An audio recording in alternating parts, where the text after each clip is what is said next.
నమస్కారం. Welcome to I dream ధర్మ మార్గం విత్ విజిత కార్యక్రమానికి స్వాగతం.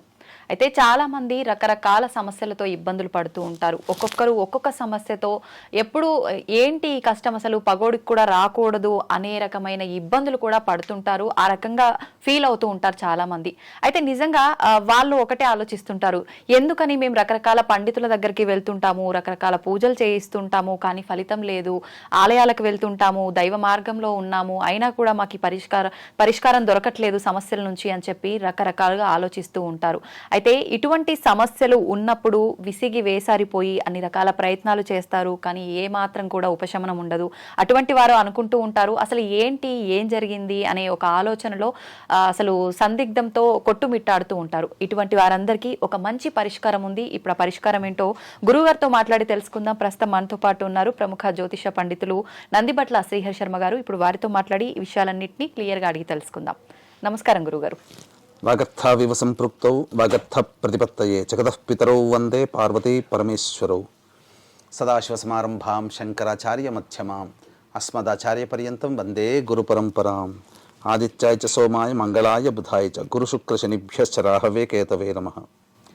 శృంగేరి జగద్గురు పీఠాధిపతులకి, కంచి పీఠాధిపతులకి నమస్కారములు తెలియజేసుకుంటూ కార్యక్రమాన్ని ప్రారంభిద్దాం. గురుగారు, సమస్యలతో చాలా మంది బాధపడుతుంటారు. ఎటువంటి సమస్యలు అంటే అసలు ఈ సమస్యలు పగోడికి కూడా రాకూడదు దేవుడా అనే రకమైన సమస్యలతో కొట్టుమిట్టాడుతూ ఉంటారు. అంటే సమస్యలు లేని ఇల్లే ఉండదా అంటే ఉండదు అని చెప్పలేము, ప్రతి ఒక్కరికి ఉంటాయి. కాకపోతే చాలా ఎక్కువగా ఇబ్బంది పడుతుంటారు. అన్నీ మాకే వస్తున్నాయి, ఏంటి ఓదాని తర్వాత ఒకటి వెంట వెంటనే ఇలా సమస్యల్లో ఊబిలో మేము చిక్కుకొని పోతున్నాం అనే ఒక బాధలో ఉండిపోతుంటారు చాలామంది. అయితే ఎందుకు ఇలాంటి బాధలు వస్తుంటాయి? చాలామంది పండితుల దగ్గరికి వెళ్ళి కలవటము, మాట్లాడటము జరుగుతుంది.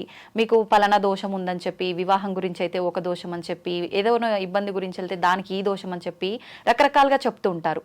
నిజంగా ఇటువంటి దోషాలు ఉండటం వల్లనే ఇలా అస్సలు సమస్యల నుంచి బయటపడలేనంత ఘోరమైన సమస్యల్లో కొట్టుమిట్టాడుతూ ఉంటారంటారా? ఏమంటారు మీరు? మీరు చెప్పినటువంటి మాట అక్షర నిత్య సత్యం అమ్మ.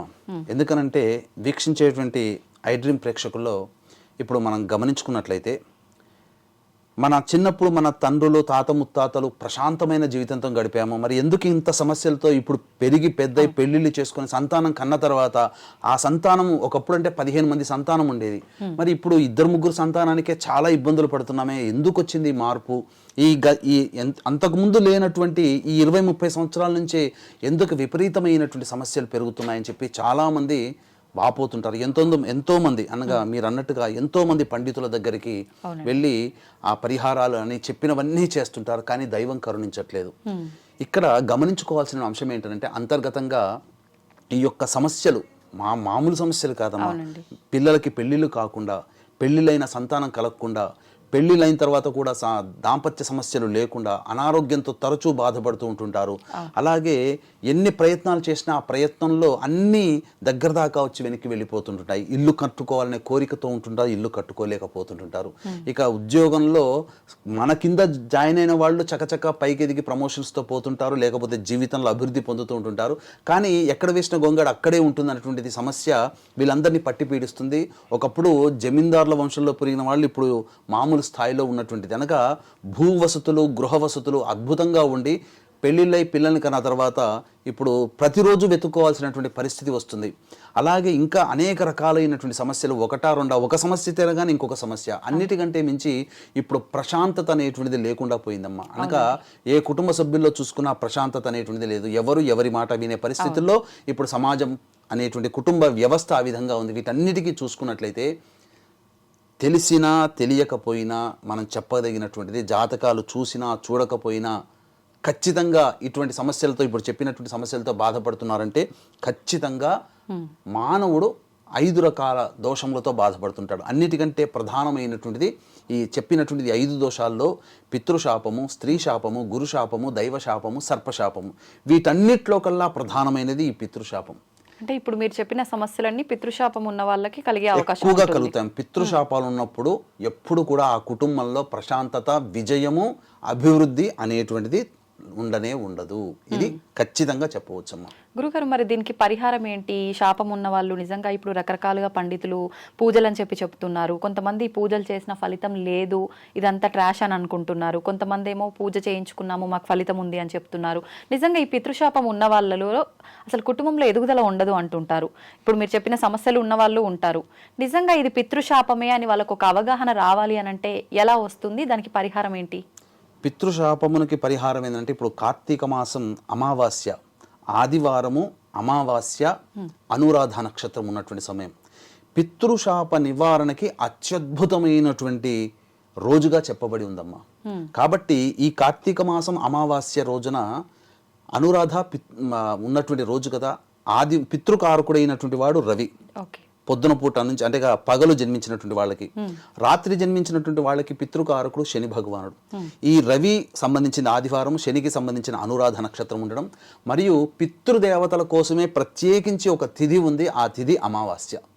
ఈ మూడు కలిసి వచ్చినటువంటిది అద్భుతం అమ్మాయి. ఈ సంవత్సరంలో అనగా చెప్పాలి అంటే ఈ యొక్క 2024 సంవత్సరంలో అద్భుతమైన పితృదోష నివారణకి అద్భుతమైన రోజుగా చెప్పబడవచ్చు.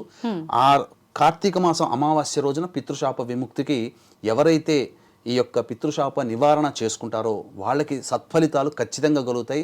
పితృదేవతలకు అనుగ్రహం కలుగుతుంది. అయితే ఇక్కడ వీక్షించేటువంటి ప్రేక్షకుల్లో గమనించాల్సింది ఏంటంటే, పితృశాపం అనగానే చాలా మంది ఏమనుకుంటారంటే పిండ ప్రదానము అని అనుకుంటారు. పిండ ప్రదానం వేరు, పితృశాపం వేరు. అందుకనే ఇక్కడ ఈ పితృదోష నివారణార్థమై మన పీఠం ఆధ్వర్యంలో చక్కగా గోకర్ణ క్షేత్రంలో సశాస్త్రీయమైనటువంటి విధానంతో పితృదోష నివారణ పూజలు, హోమాలు అనేటువంటి చేయించడం జరుగుతుంది. 24వ తారీఖు రోజున ఈ సంబంధించినటువంటి 30వ తారీఖు రోజున, నవంబర్ 30వ తారీఖు రోజున బయలుదేరుతాము. 1వ తారీఖు రోజున ఆదివారం అమావాస్య అయింది. ఆ రోజున పితృశాప నివారణ కార్యక్రమాలు చేయించడం జరుగుతుంది. అవకాశం ఉన్న వాళ్ళు కార్యక్రమానంతరం కాంటాక్ట్ చేసి ఈ యొక్క గోత్రనామాలు నమోదు చేసుకోవచ్చు. అయితే ఈ పితృశాపం వల్లనే సమస్యలు వస్తాయంటే వాస్తవమా? ఎలా గుర్తించాలి అని అంటే, తండ్రి వైపు 6 తరాలు, తల్లి వైపు 3 తరాలలో ఏవైనా దుర్మరణాలు ఉన్నా, అంటే road accident, fire accident, suicide attempt, నదిలో బావిలో పడి చనిపోవడం, ఇంట్లోంచి వెళ్ళిపోవడం, లివర్ ఫెయిల్యూర్, కిడ్నీ ఫెయిల్యూర్, క్యాన్సర్తో చనిపోవడం, లేదా liver problem, kidney problem, cancer ప్రాబ్లంతో ఎవరైనా కుటుంబ సభ్యులు బాధపడుతున్నా ఈ పితృశాపమే. ఇక 60 సంవత్సరాల లోపల ఏ విధంగా చనిపోయినా, అనగా హార్ట్ అటాక్ కావచ్చు, ఎలా అయినా చనిపోవచ్చు, పితృశాపమే. పెళ్లి కాకుండా బ్రహ్మచారిగా కన్యగా ఉండి ఎవరైతే చనిపోతారో, చిన్న వయసులో చనిపోయినా, వృద్ధాప్యంలో చనిపోయినా పితృశాపమే. ఇక కాలసర్పదోషంలో ఎవరు జన్మిస్తారో, అలాగే ఈ యొక్క పిల్లిని చంపిన, స్త్రీ హత్య, గోహత్య, బ్రాహ్మణ హత్య, కరోనాలో ఎవరైనా చనిపోయినా, ఇవన్నీ పితృశాపాలే. ఇంకా కొన్ని లక్షణాలు చెప్పవచ్చు అంటే ఏంటంటే, తరచూ మందులకి నయం కాని రోగాలతో బాధపడుతున్నా, స్కానింగ్స్కి బయటపడదు దీర్ఘకాలికంగా, అలాగే తరచూ యాక్సిడెంట్స్కి గురవుతున్నా, ఇక కొద్దిలో ప్రాణం బయటపడింది అని అనుకుంటుంటాం. అలాగే ఏ కుటుంబంలోనైతే కులాంతర మతాంతర వివాహాలు జరిగి ఉంటాయో, ఈ పితృశాపం ఉండడం వల్ల పిల్లలు మన కంటి ముందర చక్కగా చదువుకుంటారు, మనం చెప్పిన మాట వింటారు అనుకుంటారు. కానీ వాస్తవానికి జాబులు చేసి వ్యక్తిగతంగా పైకి వచ్చే సమయంలో ఇక వాళ్ళు మేము పలానా వాళ్ళని పలానా అని చెప్పి పెళ్లి చేసుకుంటామని చెప్పేసరికి గుండె మీద రాయబడుతుంది తల్లిదండ్రులకి. ఇలాంటి సంఘటనలు పితృశాపం ఉంటేనే ఆ కుటుంబంలో ఇంటర్ క్యాస్ట్, ఇంటర్ రిలీజియన్ మ్యారేజ్లు జరుగుతాయి. ఇంకా ఏ కుటుంబంలోనైతే ఆడపిల్లలు మాత్రమే ఉండి పురుష సంతానం లేకుండా ఉంటుందో ఆ కుటుంబంలో పితృశాపం ఉంటుంది. అలాగే ఏ కుటుంబంలోనైతే మద్యం, మత్తు పదార్థాలకి కుటుంబ సభ్యులు బానిసలై ఈ యొక్క అసాంఘిక కార్యకలాపాలకి పాల్పడి కారాగార వాసమైన, జైలుకు పోయినా, అలాగే శారీరక మానసిక లోపాలతో కుటుంబ సభ్యులు జన్మించి ఉన్నా, లేదా ఇంకా తరచూ డైవోర్సులు అవుతున్నా, 2, 3, 4 డైవోర్సులు అవుతున్నాయి, పెళ్లిళ్ళు అవ్వవు. అలాగే వివాహమే ఎన్ని సంవత్సరాలు గడిచినా సంతానం కలక్కున్నా, పిల్లలు పెద్దగా అవుతుంటారు, అన్ని రకాల అర్హతలు, జాబు, మంచి డబ్బు, అన్ని సంపాదన, అంతా అందము, అన్నీ బాగుంటాయి, కానీ పెళ్లిళ్ళు కాకుండా ఇబ్బందులు పడుతుంటారు అటువంటి కుటుంబాలలో. అలాగే తరచూ ఇంట్లో జిల్ల పురుగులు, బొద్దింకల బెడద ఎక్కువగా ఉన్నా, అలాగే గోడలకి క్రాక్స్ వస్తున్నా, నల్లాలు ఎన్ని కొత్తవి మార్చినా వారం బాగుంటాయి, తర్వాత బొట్టు బొట్టుగా నీరు కారుతూ ఉన్న ఆ కుటుంబంలో పితృశాపాలు ఉంటాయి. తరచూ చేతిలోని ఆహారం నేల పాలవుతున్నా, బొద్దింకల బెడద, జిల్ల పురుగుల బెడద ఇంట్లో ఎక్కువగా ఉన్నా, అలాగే పెద్దవాళ్ళు చనిపోయినటువంటి వాళ్ళు తరచూ కలలోకి వస్తున్నా, అలాగే సుడిగుండంలో చిక్కుకున్నట్టు, పాము కరిచినట్టు, ఇల్లు కూలిపోయినట్టు తరచూ కలలోకి వచ్చినా, ఇవన్నీ పితృశాపాలనే చెప్పవచ్చమ్మా. అంతేకాకుండా ఇంకా ఎటువంటి సంఘటనలు, జాతకాలు చూపించకపోయినా ఇంకా ఎటువంటి సంఘటనలు అంటే, కుటుంబ సభ్యుల మధ్య తల్లిదండ్రుల మాటలు పిల్లలు వినరు, అటువంటి కుటుంబాల్లో పితృశాపం ఉంటుంది. ఇంకా గొప్పగా బతికినటువంటి కుటుంబాలలో కోట్లు సంపాదించే ఒక అనాలోచిత నిర్ణయం తీసుకొని వృధా పెట్టుబడి పెట్టేస్తారమ్మా. ఎక్కడో చోట పెట్టుబడి పెడతారు, పూర్తిగా మైనస్లోకి వచ్చేసేస్తారు. తర్వాత ఈ ఒక వాళ్ళతో పాటు అనగా వీక్షించేటువంటి ఐడ్రీమ్ ప్రేక్షకుల్లో మీతో పాటు ఆ వివాహమైన సంవత్సరంలో మీతో పాటు మీ స్నేహితుల బంధువుల వివాహాలు కూడా ఉంటాయి. అందులో కొంతమంది జీవితాలు ఉవ్వెత్తున ఎగిసిపడుతూ ఉంటుంటే చాలా చక్కగా ఆనందంగా జీవిస్తూ ఉంటుంటారు. కానీ కొన్ని కుటుంబాలు ఎక్కడ వేసిన గొంగడ అక్కడ అన్నట్టుగా ఉంటుంది. ఆ కుటుంబాలలో పితృశాపం ఉంటుంది. అలాగే తిరగని చెట్టంటూ లేదు, మొక్కని దైవం అంటూ లేదు, తిరగని పుట్టంటూ లేదు. ఎన్ని ప్రయత్నాలు చేసినా భగవంతుడు మనల్ని కలకరించట్లేదు, ఆ పూజల ఫలితమే లేదు. పిల్లలు కూడా ఇక పూజలు వద్దమ్మా అని చెప్తున్నారు. అసలు దేవుడు ఉన్నాడా లేడా అని చెప్పి కూడాను చాలా మంది వాపోతుంటుంటారు. ఇంట్లో తిష్ట వేసిన ఈ పితృశాపం ఉన్నప్పుడు ఈ యొక్క సంబంధించినటువంటివి ఎన్ని పూజలు చేసినా ఆ ఇంటి గుమ్మం దగ్గరనే ఆగిపోతాయి. పూజ ఫలితములు వృధా కాదని చెప్పవచ్చమ్మా, వృధా కావు. కానీ ఆ ఇంటి గుమ్మం దగ్గరనే ఆగిపోతాయి. ఇంట్లో తిష్ట వేసిన పితృదోషం ఎప్పుడైతే తొలగిపోతుందో అప్పటి వరకు మీరు ఏ ప్రయత్నం కోసమైతే పూజలు దైవతారాధన నిజాయితీగా కష్టపడతారో ఆ పూజల ఫలితం అంతా వచ్చి ఆ సమస్యలు తీరుతాయి. అందుకని పితృశాపం చేయించుకోగానే సమస్యలు ఎందుకు తీరుతున్నాయి అనంటే ఈ యొక్క కారణం వల్లనే. శాపం తొలగించుకోవడానికి మీరు ప్రయత్నం చేస్తున్నారు తప్ప కోరికలు తీరడానికి మాత్రం ప్రయత్నంగా కాదు ఇది. ఇప్పుడు మనకు గాయం అవుతుందమ్మా, డాక్టర్ ఆపరేషన్ చేయాలని అంటాడు. ఆపరేషన్ చేసి అందులో ఉన్నటువంటి చెడుని తీయడం ఆ డాక్టర్ బాధ్యత. కానీ శరీరం యొక్క ఇమ్యూనిటీ బట్టి మనం తీసుకునే ఆ యొక్క కేర్ని బట్టి శరీరము ఆ నొప్పి ఆ గాయము కొంతమందికి వారం 10 రోజుల్లో తగ్గుతుంది, కొంతమందికి నెల రోజులు పడుతుంది. అలా కాబట్టి ఈ యొక్క పితృదోషం తొలగించుకోవడానికి అనేటువంటిదే పరిహారాలు చేసుకోగాని మన కోరికలు తీరడానికి మాత్రం పరిహారాలు చేయకూడదు. ఇక్కడ ఇంకొక లాజిక్ ఏంటంటే పితృదోషం ఉన్నటువంటి కుటుంబాలలో మనము ఎన్ని పరిహారాలు పాటించినా ఫలితం దక్కదు. దొరికిపోతే ఆ పరిహారాలన్నీ కూడా విజయవంతంగా మనకు అనుకూలిస్తాయని చెప్పవచ్చు. అంటే ఏదైనా దుష్టశక్తి ఉన్నప్పుడు, ఏదైనా నెగిటివ్ ఎనర్జీ ఉన్నప్పుడు ఆ నెగిటివ్ ఎనర్జీ ఉంటే మనం ఆలయంలోకి ప్రవేశించకుండా ఎలా చేస్తుందో అలా ఈ పితృదోషం కనుక ఉంటే. అంటే ఇక్కడ వాస్తవం ఏంటంటే కనిపించిన తల్లిదండ్రులు తాత ముత్తాతలు శాపాలు పెట్టరమ్మా. ఏంటంటే ఇలా దుర్మరణాలు, కోరికలు తీరకుండా, ఆశయాలు తీరకుండా 60 సంవత్సరాల లోపల చనిపోతారు కదమ్మా. ఎలాగైనా వాళ్ళకి ఏముంటుంది, పిల్లల్ని పెద్ద చేయాలి, పెళ్ళిళ్ళు చేయాలి, వాళ్ళ సంతానంతో ఆడుకోవాలి, వాళ్ళకి ఒక బాధ్యతగా ఒక ఇల్లు వసతి కల్పించాలి. అవన్నీ తీరకుండా పిల్లలు పుట్టిన 5వ సంవత్సరం 9, 10 సంవత్సరాల్లో చనిపోతున్నారు కదా తల్లిదండ్రులు. అటువంటిది కొంతమంది ప్రసూతికా మరణం అంటే మన గర్భం దాల్చిన తర్వాత డెలివరీ అయ్యే టైంలో కూడా చనిపోతుంటారు ఆడపిల్లలు. అవి పూర్వకాలంలో ఎక్కువగా జరిగేటివి. కాబట్టి అవన్నీ కూడా ఏంటంటే మోక్షాన్ని పొందవు. అంటే ఎవరైనా, మీరైనా, నేనైనా, సమస్త ప్రాణి మరణించిన తర్వాత మళ్ళీ కర్మను అనుసరించి మళ్ళీ ఇంకొక జన్మ ఎత్తాలి. కానీ ఆ జన్మ ఎత్తడానికి అవకాశం అయ్యేటువంటి పరిపక్వత ఆ యొక్క జీవికి రాదు. త్రిశంకు స్వర్గంలాగా పిశాచ రూపాన్ని పొందుతుంది. అది ఎలా ఉంటుందంటే పిశాచ రూపం పొందినటువంటి ఆ ఇంటి పెద్దల యొక్క ఆత్మ ఎలాంటి బాధపడుతుందంటే ఒక అమ్మాయి డెలివరీ అయ్యేటప్పుడు ఎంత కష్టపడుతుందో అంతకి 1000 రెట్ల బాధ అనుభవిస్తుంది. ఆ బాధ నుంచి విముక్తి చేయాలంటే ఆ కుటుంబంలోని వారసులు మాత్రమే చేయాలమ్మా. ఆ వారసుల మీద ఉన్నప్పుడు ఇదంతా ట్రాష్ అని చెప్పి కొట్టిపడేస్తుంటారు చాలా మంది. కానీ ఆ వారసులు ఈ పరిహారం చేసిన వాళ్ళకి చాలా మందికి, ఎంతో మందికి సంబంధించినటువంటి మంచి జరిగిన సంఘటనలు ఉన్నాయమ్మా. మరి వారసులు అంటే మగపిల్లలు. ఇప్పుడు పితృదోషం ఉన్న వాళ్ళకి కొంతమందికి మగపిల్లలు సంతానం ఉండదు, ఆడపిల్లలే ఉంటారు. మరి అలా ఆడపిల్లలు ఉన్న వాళ్ళు ఎవరు చేయాలి గురుగారు? ఈ ఆడపిల్లలు ఉన్నటువంటి వాళ్ళు మామగారు బ్రతికుంటే, అనగా ఆడపిల్లను చేసుకున్న మామగారు అంటే భర్త తండ్రి ఉంటే భర్త తండ్రి చేయాలి. లేదు మామగారు లేరన్నప్పుడు భర్త చేయవచ్చు. ఇటువంటి భర్త కూడా మాకు అవకాశం లేదండి, మా మాట వినరని చెప్పి ఆడపిల్లలు అంటుంటారు. ఒకే కుటుంబంలో 2 ఆడపిల్లలు ఉంటారు. మరి అటువంటప్పుడు మళ్ళీ తల్లిదండ్రుల ఆత్మ విమోచనం కోసం ఆడపిల్లలు ఆలోచిస్తారు కదా, బ్రాహ్మణుని కర్తగా పెట్టి చేయించుకోవాలమ్మా. శాస్త్రం అంగీకరిస్తుంది. వీళ్ళు పాల్గొనడానికి లేదు, ఆడపిల్లలకు చేయడానికి లేదమ్మా. అయితే ఇప్పుడు చాలా మంది ఇలా ఇప్పుడు మీరు చెప్పిన సమస్యలు ఏదైతే ఉన్నాయో ఇవి వింటుంటే ప్రతి ఒక్కరింట్లో ఏదో ఒక సమస్య అనేది ఖచ్చితంగా ఉంటుంది. అంటే దీన్ని బట్టి ప్రతి ఒక్కరి ఇంట్లో పితృదోషం ఉండే అవకాశం చాలా వరకు ఉన్నట్టే. 100కి 95% మంది కుటుంబాల్లో ఉన్నాయమ్మా. అయితే ఇప్పుడు ఈ పితృదోషం యొక్క పరిహారం, ఈ పూజ ఏదైనా చేయించుకోవాలి అనుకున్నప్పుడు మీరు చెప్పినట్టుగా ఇప్పుడు ఆడపిల్లలు ఉంటే మగపిల్లలు వాళ్ళకు అనుగుగా మామయ్యో ఎవరైనా ఉంటే చేయించాలి, లేదు అంటే పురోహితుల సమక్షంలో. ఒకవేళ మగవారు ఉన్నారు, వాళ్ళు చెయ్యాలి అనుకున్నప్పుడు వాళ్ళ భార్య గర్భవతిగా ఉండటము ఇలాంటివి ఉన్నప్పుడు, గర్భవతిగా ఉన్నప్పుడు పూజలు చేయకూడదు అంటారు కదా గురుగారు. పితృదోషంకి సంబంధించిన పూజలు చేయొచ్చా? చేయకూడదమ్మా. ఇక్కడ భర్త అంగీకారం తెలపని కుటుంబాలు కూడా ఉంటుంటాయి. అంటే మామగారు ఉండరు కానీ వాళ్ళ కోడలిగా వచ్చినందుకు ఆ కుటుంబం మీద ప్రేమతో ఆ కోడలు కూడా ఆలోచిస్తారు, కానీ భర్త వినడు. మరి భర్త చేయాలి, కొడుకులతోనా చేయించకూడదు. అటువంటప్పుడు బ్రాహ్మణుని కర్తగా పెట్టుకోవచ్చు. ఇక వీక్షించేటువంటి ప్రేక్షకుల్లో విదేశాల్లో ఉన్న వాళ్ళు ఈ చిన్న పరిహారం కోసం ఇక్కడ హైదరాబాద్ దాకా రాలేరు. కాబట్టి విదేశాల్లో ఉన్న వాళ్ళు, అనారోగ్య సమస్యలతో బెడ్ రిడన్ అయి ఉండి రాలేని పక్షంలో ఉన్నటువంటి వాళ్ళు, అలాగే బిజీ స్కెడ్యూల్ ఉండి రాలేని, ఎందుకంటే ఎన్నో ప్రోగ్రామ్స్ ఫిక్స్ అయిపోయి ఉంటాయి. మనం చేయించేది డిసెంబర్ 1వ తారీఖు ఆదివారం అమావాస్య కదా, అప్పుడు ఆ బిజీ స్కెడ్యూల్లో ఉన్నటువంటి వాళ్ళు రాలేకపోతారు. అలాగే ఇంకా చెప్పాలి అని అంటే అవకాశం ఉండి కూడా రాలేని పరిస్థితిలో కొంతమంది ఉంటుంటారు. అటువంటి వాళ్ళందరూ కూడా బ్రాహ్మణుని కర్తగా పెట్టి చేయించుకున్న అదే ఫలితం. స్వయంవా ఆచార్యంవా, ఇప్పుడు మనం స్వయంగా చేసుకుంటే మమ కుటుంబ పితృదోష పరిహారార్థం అని చెప్పి సంకల్పంలో వచ్చిన వాళ్ళు చేయించుకుంటారు. రాలేని వాళ్ళ కోసం బ్రాహ్మణుని కర్తగా పెట్టినప్పుడు ఆ బ్రాహ్మణుడు ఏం చేస్తాడంటే మమ యజమానస్య కుటుంబ పితృదోష పరిహారార్థం అని చెప్పి సంకల్పం చేసుకుంటారు. ఇప్పుడు ఉన్నారమ్మా విజిత గారు, మీరు ఒక కారు కొనుక్కున్నారు. ఆ కారు కొనుక్కున్నప్పుడు ఎక్కడో ప్లేస్లో మీరు అక్కడ పార్క్ చేసినప్పుడు ఆ కారు దగ్గర నిలబడతారు. మీరు నిలబడ్డప్పుడు ఎవరి కారు అండి అనేది ఎవరైనా అడిగారు అనుకుంటే అప్పుడు మీరేం చెప్తారు? మీరని చెప్తారు. మీరు ఒక డ్రైవర్ని పెట్టుకున్నారు.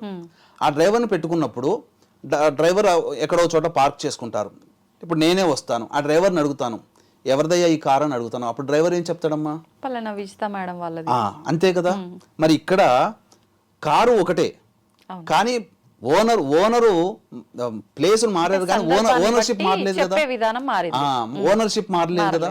మీరు మీ కార్ అని ఎట్లా చెప్పుకుంటారు, మీ డ్రైవర్ మీ కార్ అని ఎలా చెప్తారో, మీ కార్ని మీరు ఎలా చెప్పుకుంటారో, ఇక్కడ పితృదోష పరిహారం చేసేటప్పుడు స్వయంగా వచ్చి చేసుకునేటప్పుడు మమ కుటుంబ పితృదోషం, బ్రాహ్మణుని పెట్టిన మమ యజమానస్య కుటుంబ పితృదోష పరిహారం అని చెప్పి సంకల్పం. అందున ఇటువంటి రాని వాళ్ళ కోసం ప్రత్యేకించి శ్రద్ధ తీసుకొని ఈ కార్యక్రమాలు చేస్తుంటామమ్మా. కాబట్టి ఎటువంటి సందేహాలు లేకుండా స్వయంగా వచ్చినా రాకపోయినా బ్రాహ్మణుని పెట్టుకున్నా అదే ఫలితం ఉంటుంది తప్ప ఫలితంలో తేడా ఉండదు. అయితే గురుగారు, ఒకసారి ఈ పితృదోషంకి సంబంధించిన పూజ చేయించిన తర్వాత మళ్ళీ చేయించాల్సిన అవసరం ఉంటుందా? ఒకసారి చేస్తే సరిపోతుందమ్మా. మళ్ళీ చేయించాల్సిన అవసరం లేదు. కానీ తరచుగా అనేక రకాలుగా ఇష్టం ఉన్న వాళ్ళు, మాకు తెలిసినటువంటి వాళ్ళు కొంతమంది ఒక 3 సంవత్సరాల కిందట చేయించుకున్నాడు ఒక వ్యక్తి, మళ్ళీ చేయించుకోవాలనే కోరికతో మళ్ళీ వచ్చాడు, చేయించుకున్నాడు. కాబట్టి తరచూ చేయించుకోవడంలో కూడా తప్పు లేదమ్మా. అంటే ఇది ప్రత్యేకించి చాలా మంది పలానా ప్లేస్ లోనే చేయించాలి అని చెప్పి అంటున్నారు. నిజంగా అలా ఒక నిర్దిష్టమైన ప్లేస్ లోనే చేయాల్సి ఉంటుందా? మనం ఉన్న దగ్గరైనా ఎక్కడైనా ఆలయంలో అలా కూడా చేయించుకునే అవకాశం ఉంటుందా? ఇది చాలా మంచి క్వశ్చన్. మా వీక్షించే ప్రేక్షకులకు అవేర్నెస్ కావాలి ఇక్కడ. ఎందుకంటే చాలా భారతదేశంలో అనేక ప్రాంతాలలో, నదీ తీరంలో ఉన్నటువంటి ప్రాంతాలలో చేయిస్తుంటారు. నాసిక్ త్ర్యంబకేశ్వరంలో చేస్తుంటారు. అలాగే ఈ యొక్క సంబంధించినటువంటి గోకర్ణ క్షేత్రంలో చేయిస్తుంటారు. మన దగ్గర కూడా చేయిస్తుంటారు. కాకపోతే నాసిక్ త్ర్యంబకేశ్వరంలో తాంత్రికంగా చేయిస్తారు. మనము తాంత్రిక విధానానికి చేయించుకోకూడదు. అది నెగిటివ్ రిజల్ట్స్ని ఇస్తుంది. ఇక గోకర్ణ క్షేత్రంలో కూడా దాదాపు 600 కుటుంబాల యొక్క కార్యక్రమాలు చేయించేటువంటి ఉన్నాయి. కానీ ఎక్కడ మంచి ఎక్కడ చెడు అనేటువంటిది తెలుసుకోలేకపోతున్నారు. చాలా మంది ఏంటంటే ఇప్పుడు గూగుల్ ఉంది కదా అని చెప్పేసి తెలుసుకుని వెళ్ళిపోతున్నారు. మనిషిని ముక్కు మొహం తెలవని వాళ్ళని నమ్మేసేసి అక్కడికి వెళ్ళిపోతున్నారు, చేయించుకుంటున్నారు. కానీ అక్కడ ప్రతి వృత్తిలో కూడా మంచి చెడు ఉందమ్మా. ఏ వృత్తి తీసుకున్నా అన్నిట్లో మంచి చెడు ఉంది. ఎక్కడైనా కానీ ఇదే వృత్తి మంచిది, ఈ వృత్తి దొంగలో కూడా మంచి దొంగలు ఉన్నారుగా. చెడు దొంగతనం చెడే, కానీ దొంగతనంలో కూడా వాడికి అవసరమేం తీసుకుని వెళ్ళిపోయి ఉన్నవాడు మంచివాడే, నిజాయితీగా. వాడికి ఎంతకు 1000 రూపాయలు ఖర్చు అంటే 1000 రూపాయలు దొంగతనం చేసుకోపోతావు, లక్షల రూపాయలు అక్కడ ఉన్నా. అంటే మంచి చెడు ఉంటుంది. అలాగే ఈ యొక్క పితృదోష నివారణ కార్యక్రమంలో కూడా మంచిగా చేయించే వాళ్ళు ఉన్నారు, చెడుగా చేయించే వాళ్ళు ఉన్నారు. చెడుగా అనంటే తూతూ మంత్రంగా. ఇప్పుడు బ్రాహ్మణులు అయితేనేమో శశాస్త్రీయంగా చేయిస్తారు, గుర్తుపడతారు కదా అని చెప్పి. బ్రాహ్మణులు కాని వాళ్ళు ఏమైపోతుంది, వాళ్ళకి పురాణోక్తంగా చేసి తూతూ మంత్రంగా చేయిస్తున్నారు. బ్రాహ్మణులు కాని వాళ్ళు కూడా పూజలు చేస్తారా? పూజలు బ్రాహ్మణులు కాని వాళ్ళు చేయరు. బ్రాహ్మణులు కాని వాళ్ళు వచ్చినప్పుడు చేయించే బ్రాహ్మణులు ఉంటారు కదా, పూజారులు, వాళ్ళు తూతూ మంత్రంగా పురాణోక్తంగా చేయించి పంపిస్తున్నారు. ఎందుకంటే వాళ్ళకి టార్గెట్, ఈ రోజు ఇన్ని పూజలు చేసామంటే అక్కడ నిర్వహిస్తున్న యజమాని ఇన్ని డబ్బులు ఇస్తాడని. శాస్త్రీయంగా చేయించుకుంటే రోజుకి 2 గంటలు ఎక్కువ చేయించలేరు, కానీ రోజుకి 5-6 చేయిస్తుంటారు. అక్కడ చేయించే గ్రూపులో 15-20 మంది ఉంటుంటారు. ఇంకా చెప్పాలి అని అంటే ఇక్కడ వీక్షించే ప్రేక్షకులు ఈ మధ్య గమనిస్తుంటే గత 15 సంవత్సరాలుగా ఈ యొక్క పితృదోష నివారణ కార్యక్రమాలు మన పీఠం ఆధ్వర్యంలో జరుగుతున్నాయి. కానీ ఈ మధ్య వేలం వెర్రిగా ఏమైపోతుందనంటే అసత్య ప్రచారాలు ఈ పితృదోషం మీద జరగడం. అంటే ఎటువంటి అసత్య ప్రచారాలు, ఇక అందరికీ పితృదోషం ఉన్నట్టే ఈ యొక్క వీడియో ఎవరైతే చూస్తారో వాళ్ళు పితృదోషం ఉన్న వాళ్ళే వీడియో చూస్తారు. పితృదోషం ఉన్న వాళ్ళే నాతో ఫోన్లో మాట్లాడతారు. ఇక ఎంతటి వరకంటే నీ కర్మ తొలగిపోయింది అవకాశం ఉంది కంటే నీ అదృష్టవశాత్తు ఈ వీడియో చూసావు. ఒకవేళ వీడియో చూసినా కానీ చేయించుకోలేదంటే నీకు ఇంకా కర్మ పరిపక్వత కాలేదు. ఇలా అసత్య ప్రచారాలు చేయిస్తున్నారు. ఇంకా ఎంతటికి అసత్య ప్రచారం అంటే మన ఇంట్లో చేరే పశుపక్షాదులకు కూడా పితృశాపం ఉంటేనే మన ఇంట్లో చేరుతాయి. వాటికి కూడా పితృశాపం ఉంటుంది. అంటే బర్రెలకి, గొర్రెలకి, ఆవులకి, మేకలకి వీటన్నిటి కూడా పితృశాపం ఉంటుంది కాబట్టి మన ఇంట్లో వచ్చి చేరుతాయి. ఉంటాయండి అలాగా? అట్లా ఉండదమ్మా. శాస్త్రంలో నేను పెద్ద పెద్ద పండితులను అడిగానమ్మా. మన దాంట్లో కూడా చేశారు. హిందూ ధర్మక్షేత్రం వ్యవస్థాపకులు ఈ మన సంబంధించినటువంటి సంతోష్ ఘనాపాటి గారు ఉన్నారు కదా, వారిని కూడా ఒక సందర్భంలో ఉన్నప్పుడు నేను స్వయంగా వెళ్ళి ఏమంటే ఇట్లా మీరు ఎన్నో వేదాల్లో ఉంటారు, ఎందుకంటే వేద పండితుడు ఆయన ఉన్నప్పుడు నేను వేదం చదువుకోలేదు, స్మార్థం వరకే చదువుకున్నాను. అయితే ఆయన అడిగాను ఎక్కడైనా వేదంలో ఇలా చెప్పబడి ఉందా పశుపక్షాదులు కూడా పితృశాపాలు ఉంటేనే మన దగ్గరకు వస్తాయి అని చెప్పేసి అని. అంటే మనకు పితృశాపం ఉంది కాబట్టి మన ఇంట్లో పశుపక్షాదులకు కూడా పితృశాపాలు ఉంటేనే వస్తాయా, అటువంటివి ఉన్నవే మన ఇంట్లో చేరుతాయా అని చెప్పి. ఇంకొక విచిత్రం ఏంటంటే విజిత గారు, ఉన్నవి 27 నక్షత్రాలు. ఈ 27 నక్షత్రాలు అన్ని కూడా శుభమైనటువంటి నక్షత్రాలే. ఈ నక్షత్రాల్లో పుడితే దోషం, ఈ నక్షత్రాల్లో పుడితే మంచిదని ఎక్కడా లేదు. రోహిణి నక్షత్రం దోషం అంటారు. ఉన్న 140 కోట్ల రోహిణి నక్షత్రంతో 3 కోట్ల మంది పుట్టుంటారు. 3-4 కోట్ల మంది. ఆ 3-4 కోట్ల మందికి మేనమామలు పోతారా? పోరు కదా. అందుకనే 27 నక్షత్రాలు మంచివి. కొంతమంది ఎటువంటి అసత్య ప్రచారాలు చేస్తున్నారంటే ఉన్న 27 నక్షత్రాల్లో 8 నక్షత్రాలు తప్ప మిగిలిన 19 నక్షత్రాల్లో జన్మిస్తేనే పితృశాపం. అసలు ఎక్కడా చెప్పబడినటువంటిది ఏంటనంటే ఒక రకంగా ఎక్స్ప్లాయిటేషన్, అంటే మనుషులని ఒక రకంగా మాటలతో హిప్నాటిజం చేసి, అంటే ఈ 27 నక్షత్రాల్లో వీక్షించేటువంటి ఐడ్రీమ్ ప్రేక్షకుల్లో ఆ చెప్పబడినటువంటి 19 నక్షత్రాల్లో కూడా పుట్టి ఉన్న వాళ్ళు ఉంటారు. వాళ్ళందరూ భయపడిపోయి చేయించుకోవాలని. కానీ భయపడాల్సిన అవసరం ఏమీ లేదమ్మా. ఎందుకనంటే ఇలా చెప్పి ఇదొక సిండికేట్గా మారిపోయి డబ్బుల్ని దోచుకునే విధంగా మారిపోయింది సమాజం. కాబట్టి మంచి చెడు ప్రతి దాంట్లో ఉంటుంది. కాకపోతే వీక్షించేటువంటి ప్రేక్షకులు అటువంటి అసత్య ప్రచారాలను నమ్మకుండా సత్యము నిజాయితీని నమ్మి వెళ్ళండి. అది మాత్రం చెప్పగలుగుతాను. ఎందుకంటే ఒక బాధ్యతాయుతమైనటువంటి ప్రసార మాధ్యమంలో ఉన్నాం. ఒక మంచిని తెలియచేయడానికే ఐడ్రీమ్ యాజమాన్యం వాళ్ళు సంకల్పించి మిమ్మల్నైనా నన్నైనా కానీ పెట్టినటువంటిది కారణం. కానీ ఇక్కడ మనం అసత్య ప్రచారం అనేటువంటిది చేయకూడదు. కాబట్టి అసత్యం ఎలా ఉంటుంది పితృశాపాలలో, సత్యం ఎలా ఉంటుంది అని చెప్పవచ్చు. ఇంకా చెప్పాలి అని అంటే అసలు కొంతమంది మిస్ కాల్ పడితే చాలమా మీకు దోషం ఉంది చేసుకోండి చేసుకోండి చేసుకోండి అని ఎంటబడుతున్నారు. అది మహాదోషం.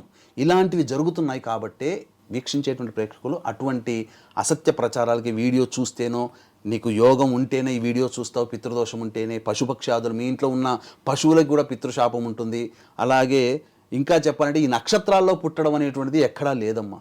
అసత్య ప్రచారం ద్వారా ఎక్స్ప్లాయిటేషన్ చేయడము, మనుషులని వంచనకి గురి చేయడం అనేది తప్ప ఇంక లేదు. కాబట్టి అటువంటి నిర్ణయాలు వీక్షించేటువంటి ప్రేక్షకులు చూసి నవ్వుకోండి, ఎంజాయ్ చేయడానికి బాగుంటుంది. ఎందుకంటే చాలా రసవత్తరంగా నాటకీయంగా వాటి గురించి చెప్తుంటారు కాబట్టి ఎంజాయ్ చేయవచ్చు ఆ మాటల్ని. కానీ వాస్తవంగా పితృశాపాలలో ఈ నక్షత్రాల్లో పుట్టిన వాళ్ళకి పితృశాపమని ఏ శాస్త్ర గ్రంథంలో లేదు. ఛాలెంజ్ చేసి చెప్తానమ్మా. అంటే నక్షత్రానికి సంబంధించిన దోషాలు అనేది పితృదోషానికి సంబంధించి కాదు, నక్షత్రాల్లో జన్మించిన వరకే. ఎక్కడ చెప్పబడి ఉందంటే ధనిష్ట పంచకములని ఉన్నాయి. అంటే ధనిష్ట నుంచి 5 నక్షత్రాలు, ధనిష్ట, శతభిషం, పూర్వభాద్ర, ఉత్తరభాద్ర, రేవతి. ఈ 5 నక్షత్రాలలో మరణిస్తేనే పితృశాపం. త్రిపాద నక్షత్రాలు కొన్ని ఉంటాయి, అవి మరణించాలి, జన్మించిన దానికి కాదు. ఇప్పుడు ఏం చేస్తున్నారంటే జన్మించితేనే 27 నక్షత్రాల్లో 18 నక్షత్రాలు జన్మిస్తే పితృశాపం అంటున్నారు. అది దోషం. ఈ వీడియో చూస్తేనే పితృశాపం ఉన్నట్టు లెక్క. నన్ను చూస్తేనే నాతో మాట్లాడావంటే నాకు పితృశాపం ఉంది, నాతో మాట్లాడావంటేనే నీకు కూడా పితృశాపం ఉంది. అంటే ఇప్పుడు 100 మంది మాట్లాడతారమ్మా. ఇప్పుడు నా స్థితి వేరు, నాకు పితృశాపం ఉంది అనుకోండి, మీరు నాతో మాట్లాడతారు, మీకు ఉన్నట్ట లెక్క అక్కడ లేదు. ఒక్కొక్కరు ఒక్కొక్క రకంగా. అలాంటి ఇది ఒక రకమైన వంచనకు గురి చేయడం తప్ప ఇంకేం లేదు. కాబట్టి అటువంటి వాటిని నమ్మవద్దు. మరణిస్తేనే నక్షత్రాల్లో చెప్పబడిన 5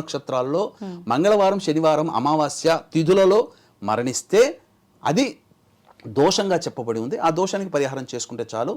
ఈ 5 నక్షత్రాల్లో మరణిస్తే పితృశాపం. అది మరణించిన సమయం ఆ డేట్ ఎవరు గుర్తుపెట్టుకుంటారు? జన్మించిన డేట్ అంటే గుర్తుపెట్టుకుంటారు, కానీ మా తాత ముత్తాతలు ఇవన్నీ. కాబట్టి ఇప్పుడు ఇంతకుముందు చెప్పినటువంటి లక్షణాలు గనక ఏ కుటుంబంలోనైతే ఉంటాయో ఆ కుటుంబంలో పితృశాపం. అందుకనే మరణించిన సమయంలో కూడా డేటు తిది గుర్తుపెట్టుకుంటారు, కానీ నక్షత్రం ఎవరు చూడరు. అది కొన్ని కుటుంబాలు, సాంప్రదాయ కుటుంబాల్లోనే గుర్తుపెట్టుకుంటారు. అందుకనే ఇటువంటి వంచనకి ఎవ్వరు కూడా గురి కాకుండా ఉండడం కోసమే సశాస్త్రీయంగా నిజాయితీగా ఈ కార్యక్రమాలు అనేటువంటివి డిసెంబర్ 1వ తారీఖు రోజున ఆదివారం అమావాస్య సందర్భంగా పితృదోష నివారణ కార్యక్రమాలు మన పీఠం ఆధ్వర్యంలో జరపబడుతున్నాయి. ఇంకా చెప్పాలి అని అంటే ఇంకొక ప్రత్యేకంగా ఒక్క మాటతో ఒక డౌట్ అండి. చాలా మంది పితృదేవతలకు సంబంధించిన క్రతువులన్నీ చాలా అంటే కరెక్ట్ గా ఎప్పుడు ఏది చేయాలో అన్ని మంచిగా ఆచారం ప్రకారంగా చేసుకుంటూ వస్తారు. అటువంటి వాళ్ళు ఇలాంటి పూజలు చేయాల్సిన అవసరం ఉందంటారా? ఉంటుందమ్మా. ఎందుకనంటే ఈ యొక్క పిండ ప్రదానాలు మేము చాలా చక్కగా చేశాం, కానీ తండ్రి గారేమో యాక్సిడెంట్లో పోతారు. అది చెప్పరు. ఎందుకనంటే ఈ యొక్క పితృకార్యం చనిపోయిన తర్వాత ఈ 11 రోజులు సంస్కారంగా చేస్తారు కదా, ఆ సంస్కారంలో అందరూ బాధతో ఉంటారు కాబట్టి పురోహితుడు కూడా చెప్పలేకపోతాడు. ఏమంటే దుర్మరణం పాలయ్యారు మీ పెద్దవాళ్ళు, అది ఆ మోక్షనారాయణ బలి పూజ చేయించాలండి, ఇది పితృశాపంగా మారుతుంది అని అంటే కూడా చెప్పడానికి అవకాశం ఉండదు. ఎందుకంటే తల్లిదండ్రులు కోల్పోయినప్పుడు బాధలో ఉండి ఇంకా దోషాలని అంటే సరైంది కాదు కదా, అందుకని మర్చిపోతారు. కానీ 60 సంవత్సరాల లోపల ఏ విధంగా చనిపోయినా, ఈ యొక్క తండ్రి వైపు 6 తరాలు తల్లి వైపు 3 తరాల్లో దుర్మరణాలు పాలై చనిపోయినా, ఎన్ని పిండ ప్రదానాలు కాదు, ఈ విశ్వం మొత్తంలో ఈ భూ ప్రపంచంలో ఎన్ని నదులు ఉన్నాయో అన్ని నదీ తీరాలలో, ప్రపంచమంతా తిరగండి, కేవలం భారతదేశమే కాదు, అన్ని నదీ తీరాల దగ్గర పిండ ప్రదానం చేసినా పితృదోషము తొలగిపోదు.